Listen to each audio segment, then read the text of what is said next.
Welcome to the Enabling Buying Podcast. I'm your host, Paul Kirch, and I'm grateful you're here. Enabling Buying is brought to you by Collavia.com, your all-in-one sales enablement platform. Enabling Buying is about meeting buyers where they are, understanding what matters most to them, and helping them make confident decisions. It's not about pushing a message or convincing someone to buy something they don't need. Selling today feels a lot like stepping into the batter's box. The pitches come fast. The competition seems to be getting on base with ease, and sometimes it feels like you're swinging at curveballs, struggling just to get a prospect to return your call. Even if you're not a baseball fan, you've probably heard of Moneyball, the best-selling book and hit film that chronicled the Oakland Athletics' 2002 season. Faced with a payroll that was a fraction of their competitors, General Manager Billy Beane challenged the conventional wisdom and built a winning team focusing on overlooked opportunities, data, and a smarter way to compete. Today's guest took inspiration from that same mindset and applied it to the world of sales. Carson V. Heady is a best-selling author, sales executive, leadership strategist, and creator of the Moneyball Sales methodology. With more than 25 years of experience, he's built high-performing teams generating over $1 billion in revenue and becoming one of Microsoft's most recognized sales leaders by finding innovative ways to connect with buyers, create value, and stand out in increasingly crowded marketplaces. Throughout his career, Carson has built and led 19 number one sales teams, generated more than $1 billion in revenue, and developed relationships that have opened doors from front lines to the C-suite. Today, he serves as managing director at Microsoft, where he leads growth initiatives serving nonprofit organizations across Americas while continuing to carry a quota and applying the principles he teaches. Carson is the author of 7 books, including Moneyball Sales, his practical playbook for using data, relationships, artificial intelligence, social selling, and disciplined daily execution to create predictable sales success. Proceeds from the book support the Michael J. Fox Foundation. Now known for his candid stories about resilience, leadership, layoffs, reinvention, and overcoming rejection, Carson's message is simple. Sustainable success is not built through shortcuts. It's built by controlling the controllables, serving before selling, and consistently doing the work others overlook. Carson is an inspiration. We're so grateful that he's able to join us here on the Enabling Buying Podcast. Carson Heady, welcome to the Enabling Buying Podcast. I'm so glad you're here, my friend. Paul, I've been looking forward to this, and thanks for having me. You know, it's funny. You and I connected on LinkedIn a few years back, and I went back and looked, and it's like we had some correspondence back and forth, but it was just kind of like, hey, let's get together, or hey, we should learn from each other. And it never really happened until recently. Then you and I got on the phone, and it was like I had known you for 20 years. You know, we had some things in common. You've got some great pictures in your background that caught my eye, like the color of money. And so we found this common connection. And by the time that call was over, I'm like, okay, I've got a new friend here. This is amazing. And that doesn't happen every day. You've been in sales throughout your whole career, and you seem like a guy who just really knows how to connect with people. Are there some things you've learned over the years that really allow you to be a strong connector when you first connect with somebody? That's an amazing question, Paul. And I would agree. Like, I felt like we were kindred spirits right off the bat. I think it's important to really think about what, I'm always, when I'm talking to somebody, I'm looking at, like, how can I serve this person? Like, how can I add value for this person? And I think that is where we have to take a step back. So many people walk into meetings trying to connect with folks for whatever reason. Could be a customer, could be something we want to hire us.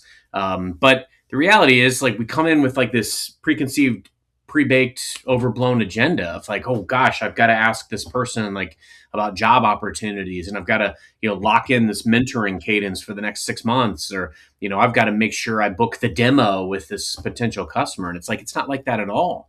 In fact, there are times, and you and I talked about this last week, where there are times where I'll talk to a customer executive and I'm not the fit, but my competition is, and I have a friend at the competition, and I can invite that person to connect with them. And I'm willing to do that because, what's my real desired outcome? I'm trying to earn the right to be a trusted advisor.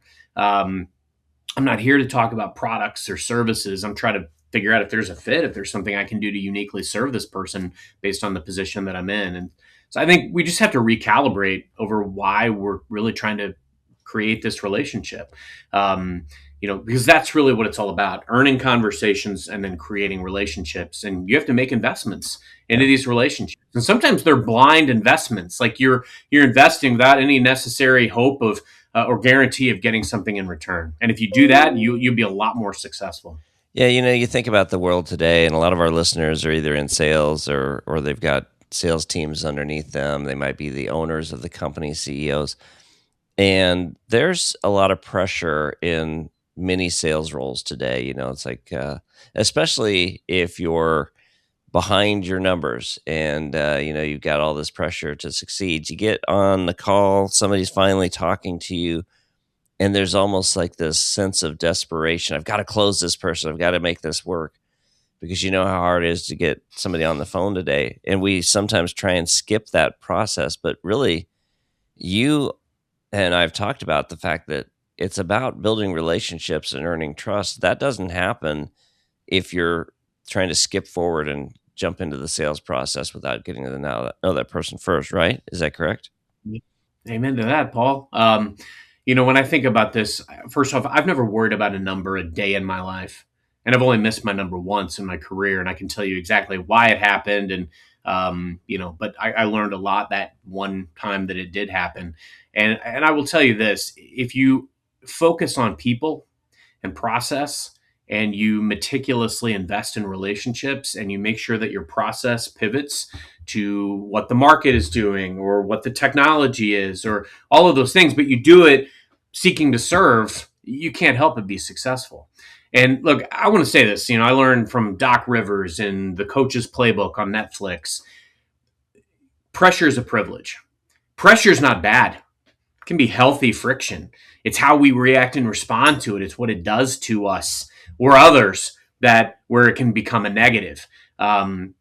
If we as managers are negatively responding to the pressure and the way that it makes us feel, and we're playing hot potato with it, or we're pushing that pressure down to our people and we're micromanaging as a result, that's when it becomes a problem. Otherwise, I welcome the pressure. Great, because pressure means that I'm in a position that I'm trusted, and I'm being trusted and I'm being paid to deliver an outcome. Yeah. And I'm going to go out and I'm going to do that at all costs. I'm going to figure out the right way to do it. But again, if you become short-sighted and you start sacrificing relationships to go out and just get the deal done or cram something down somebody's throat, it's going to destroy your reputation. It's going to destroy your credibility, and it is not the long game. I think it's human nature to seek comfort, but comfort is the destroyer of progress. I mean, if you think about diamonds, how are diamonds formed? Under heat and pressure, right? I mean, and as much as that's just a great analogy, a great description, it really is true that if we seek comfort, and especially in a sales role where you've got numbers to hit. I remember, I'll tell you a quick story. I ended up being the first company in this market research company, very large company. I won't mention their name, but the first company in their rookie year to get President's Club, and nobody had ever done it in their first year. At one point, I was over 400% of my sales goal throughout the year, up until a point where I started to coast. And I started to coast because I thought, well, I've got this locked in, right? I ended up the year at 130% of my sales goal. Now, you can't go from 400 and some percent down to 130% without really falling short. So things started to go bad. We started to lose some projects. Operations group was screwing up some projects, so clients were getting frustrated. And all of a sudden, at the end of the year, Carson, I was in panic mode. Yeah. I had let comfort be the driver instead of continuing to push. So on the surface, it's like I look back, I'm like, yeah, first person get President's Club. I absolutely almost lost it. And I looked really bad at the end of the year because I hadn't continued to push. And where I did push, it was almost at the end of the game when I was like scrambling. And that's a horrible place to be. Now, I want to step back because in the intro, I talked a little bit about your background, but your background and your resume is very impressive. You've written 7 books on sales. You've been a sales Hall of Fame member. You've been at Microsoft for, I believe, over 12 years, and you've done a lot in your career. You've carried or sold over $1 billion in revenue. Those are not light numbers. But I'm sure throughout that time, there have been times where you have thought, I got this figured out, and you didn't push as hard as others. Are there some lessons you took away from that? Huh. I've definitely had to learn some things the hard way. Yes. Um, I think what I learned early on was, I kind of came into sales. I got into it by accident. And I appreciate that sentiment, Paul. I've been very fortunate and blessed in my time and in my career. And it didn't start from anywhere. I mean, I was a nobody in small town kid from the Midwest US and, got into sales completely by accident. Another And it thing was we a have in common, of course. Yeah, I didn't even want to do it. I thought I was going into a customer service role, and I very quickly found out like this is hardcore one call close boiler room type sales. And there were 12 people in my training class. Only two of us got out, and it was out of necessity. Like most people were able to retreat to prior jobs because they were like, "Hey, this isn't for me. Get me out of here." I didn't have that because I was working at a grocery store. So it was like I had no choice but to figure it out, and I did, thankfully.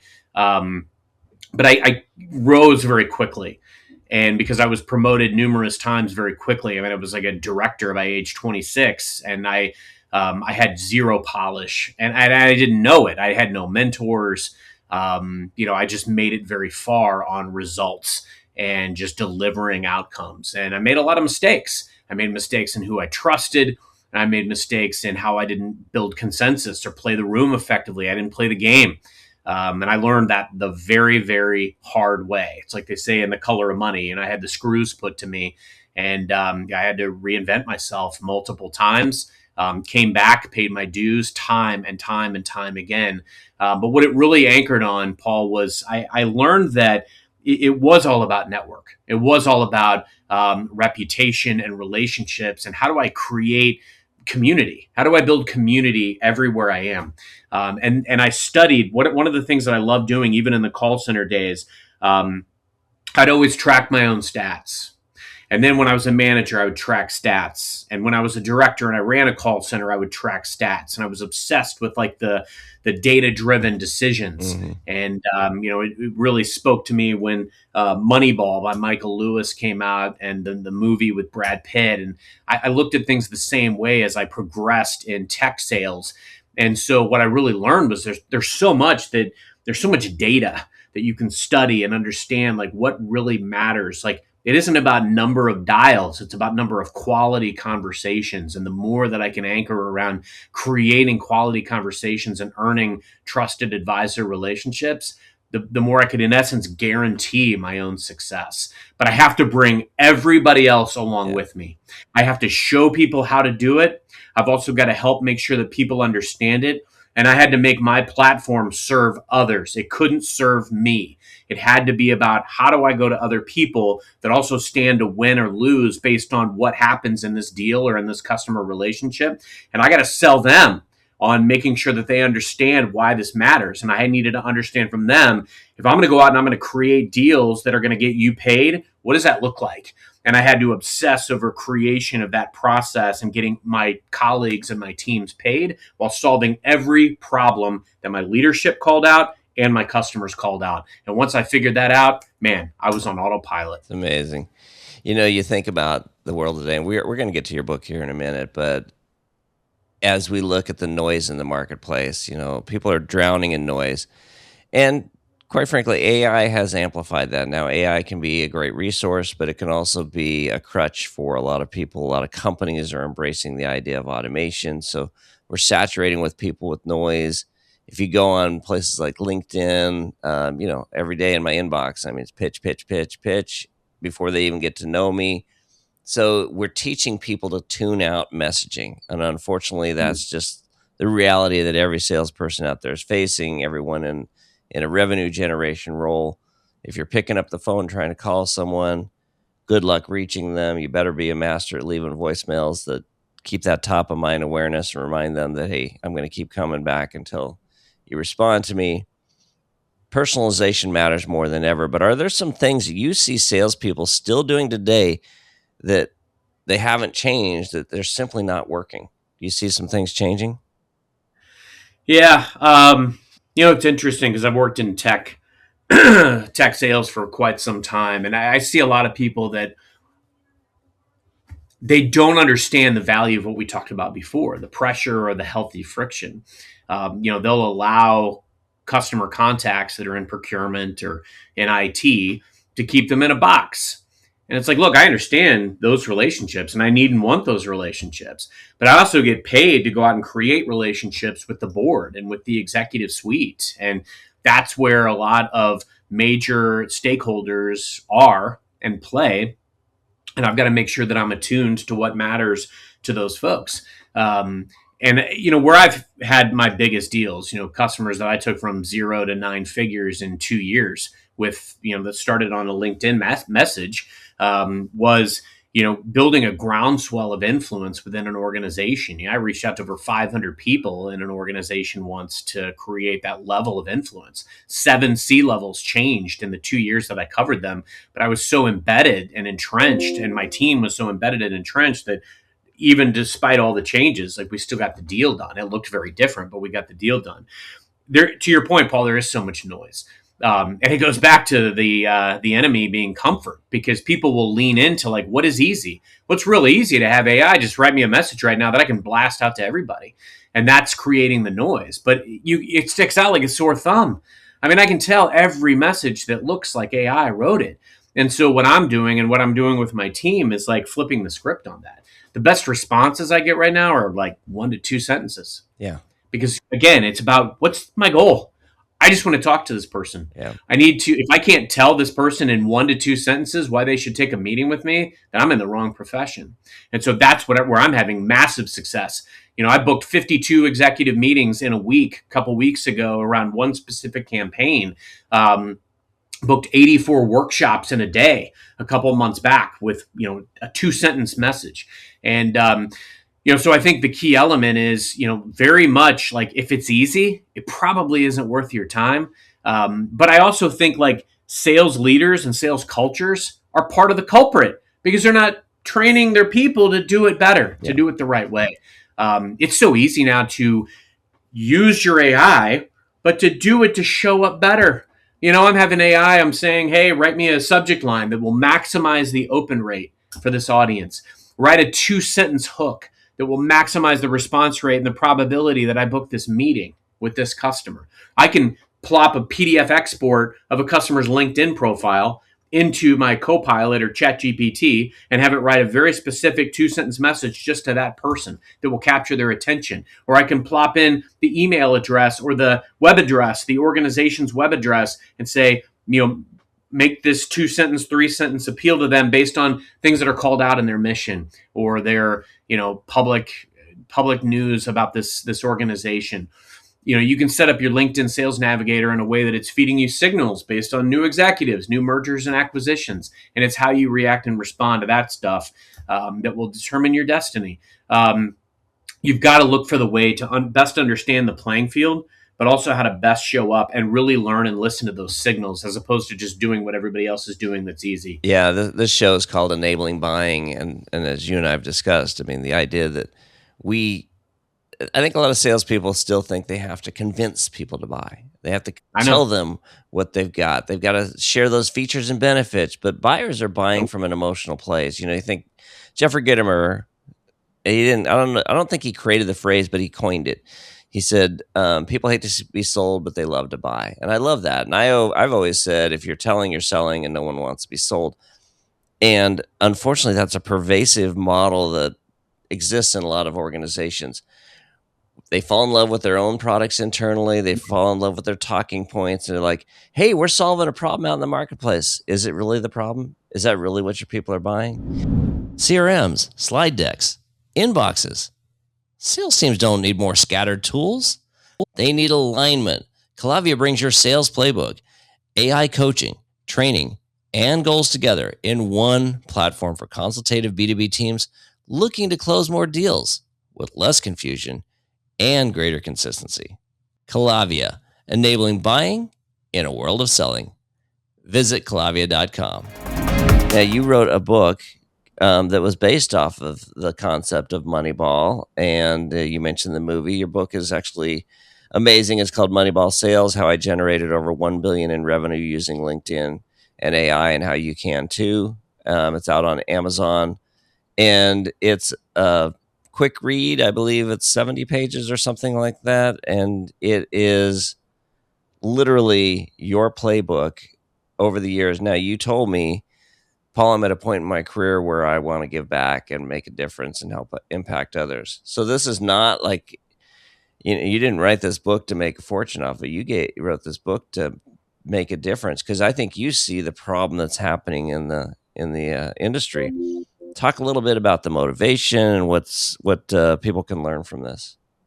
I want to say, and thank you for that. One of the best books that I've read over the last few years about sales is The Jolt Effect by Matt Dixon and Ted McKenna. And it articulates exactly what you just said, Paul, which is, it isn't about showing up and throwing up, talking about how amazing my product is. And it isn't as well, like, why in the world are we going toe to toe with our competitors based on their strengths? We've got to figure out our competition's threats and opportunities, doing a SWOT analysis of the competition and go toe to toe based on those threats and opportunities. But the reality is, buyers are not making moves, not because they're married to what they're doing, but because they see too much risk in changing. That's it.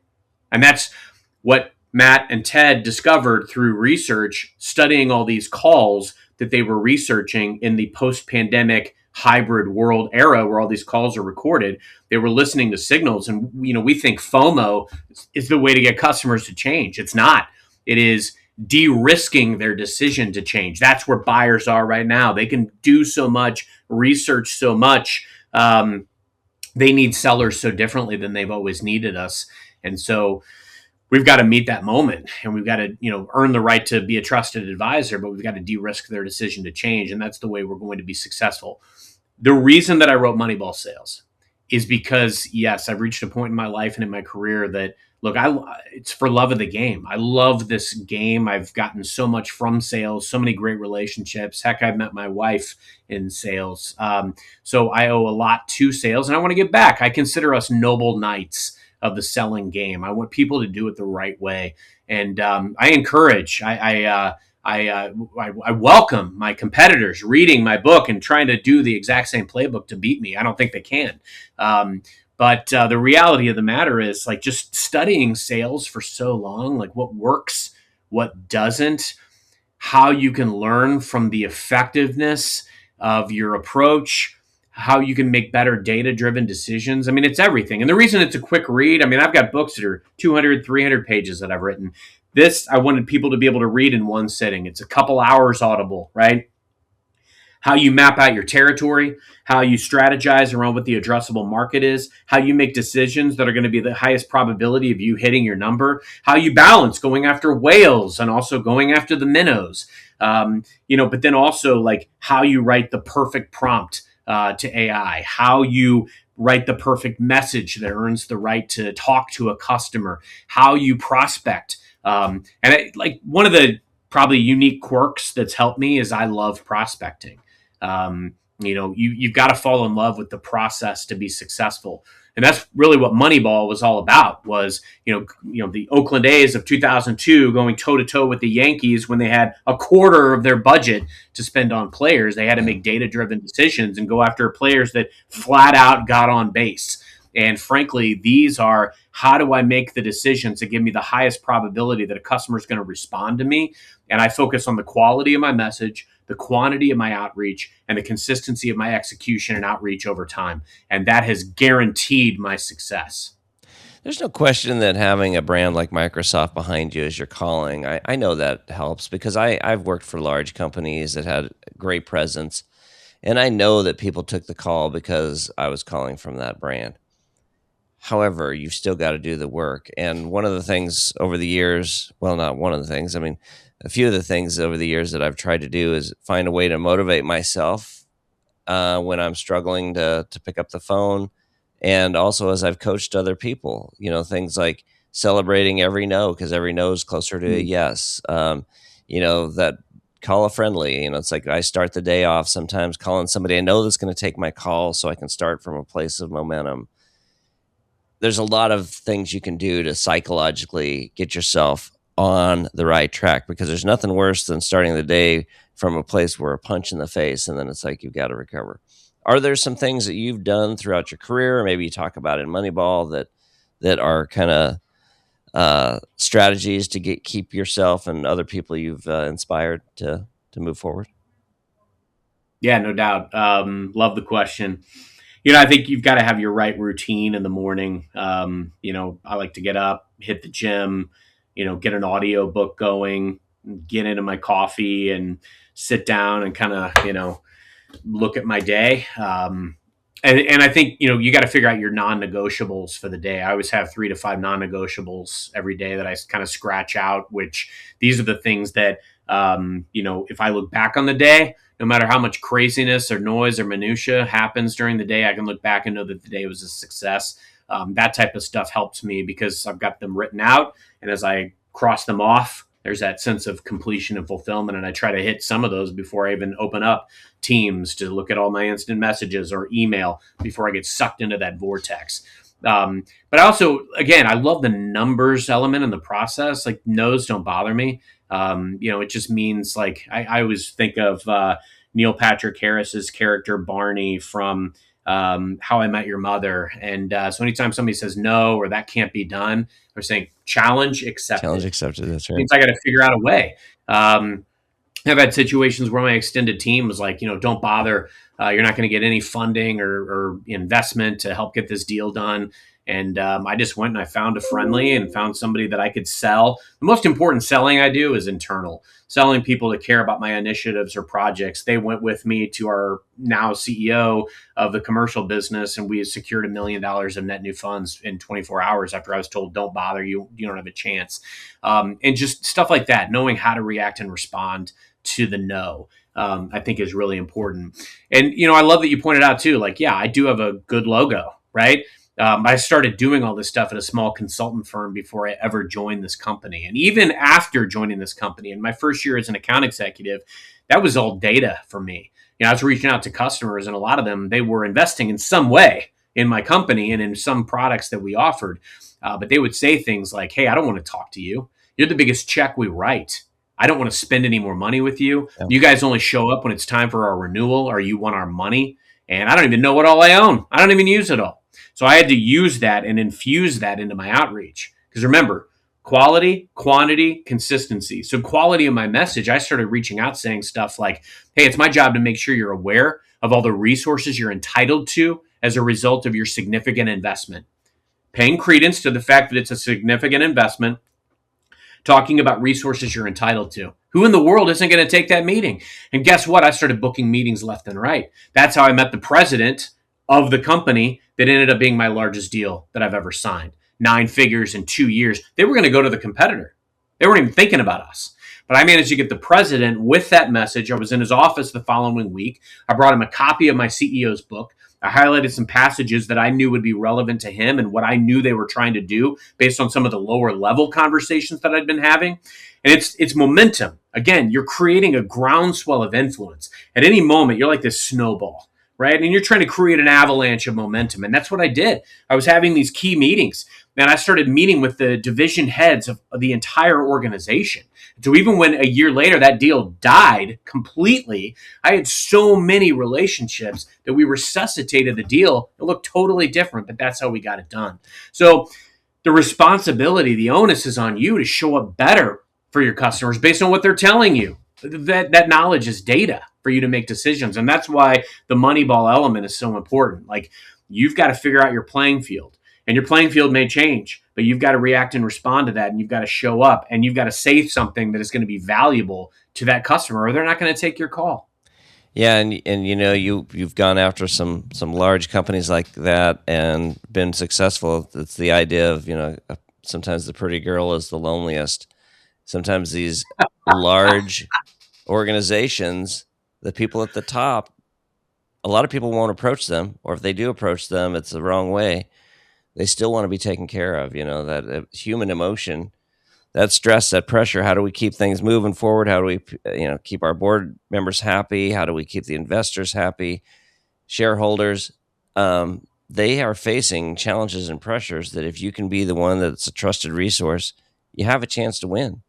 So, Carson, as we close this out, as I told you, I'd be respectful of your time. I wanted to keep this under 30 minutes, but you've given us 2 hours worth of content in this interview. It's been amazing. Um, as you look at the world of sales management, you are an incredible, inspiring leader. You're somebody who leads by example. You're someone who wants to lift your people up and not tear them down. Where do you see the biggest opportunity for sales leaders moving forward to make a bigger impact on their teams? Thank you for that. That's what we get paid to do. You got to really know your people. You got to lean in. And, I have a thing that I do, every time I have a new person come onto my team, or I take over a new team, I send a survey and I want to understand like what they're already working on, what matters to them. I got to figure out their why, right? Because it's an investment in that person. I feel like I get paid to be the Jerry Maguire for this person. I'm their agent, and I've got to, advocate for them, and I've got to help them get opportunities, but also help them see around corners better, or help them get a better reputation so that when it's rewards time, they get maximum rewards. I've got to help them understand that. I've got to be the manager that I wish I had had when I was in their shoes. I take that very seriously, but I will survey them. And, one of my things that I hate the most is when I get a new boss and you feel like you got to start all over, right? It's like, well, I was working on this and I was trying to get promoted and I was trying to do this and that. And it's like, now it's like, you feel like every time you get a new boss, it's like wiping the slate clean. I don't want my people to have that feeling. So I want to plug in immediately to like, what are you working on? What matters to you? What do you feel like are your unique strengths, skills, superpowers? I want to help them optimize their paycheck, but I also want to help them optimize their career. And, that could be getting mentors. It could be, and look, I have no fear about people on my team getting promoted or going to other places, because you know what that does is that makes my team a destination culture.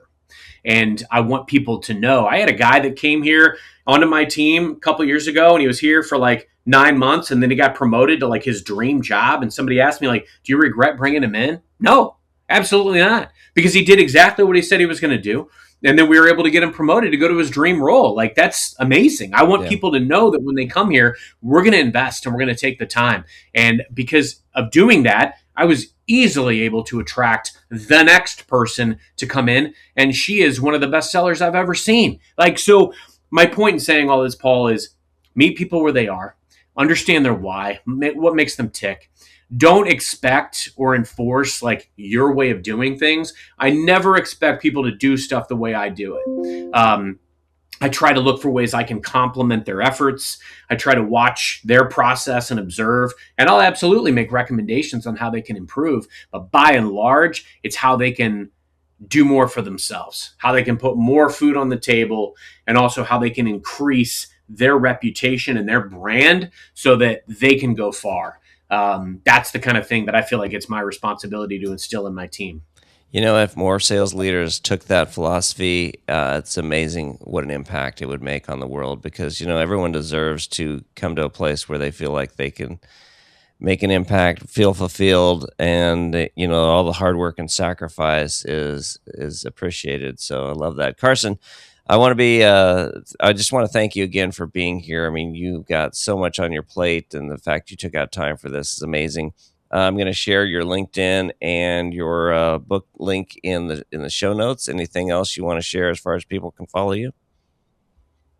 No, LinkedIn is a great place. X, I'm out on all the major socials, and I love having conversations. I am a busy guy, but I do like to make time for sellers and leaders and other people trying to figure out how to do it the right way. Yeah. I do it all for love of the game, and sales has been very good to me, and I'm hopeful that everybody else can have the same type of experience. I've never worried about a number a day in my life, and I've been fortunate to lead 19 number one sales teams in my career, not worrying about the number, but worrying about people and investing in them. So always happy to connect and have a conversation. And Paul, thank you so much. I really appreciate not only the conversation today, but also like this isn't a one-off. Like we are genuinely going to keep looking for ways to collaborate with each other. Absolutely. I love it. And I'll close with this. So I have a good friend and mentor who he has this uncanny gift for when he gets on the phone with somebody or a Zoom call or whatever, fully captive in that conversation. No distractions. He doesn't let his mind wander. He's like, he makes you feel like the most important person in the room. That is a gift you also have, and I think more people need to be able to take that on because you are fully immersed when you're talking to somebody, and you make them feel like they matter. And I think more people need to follow that.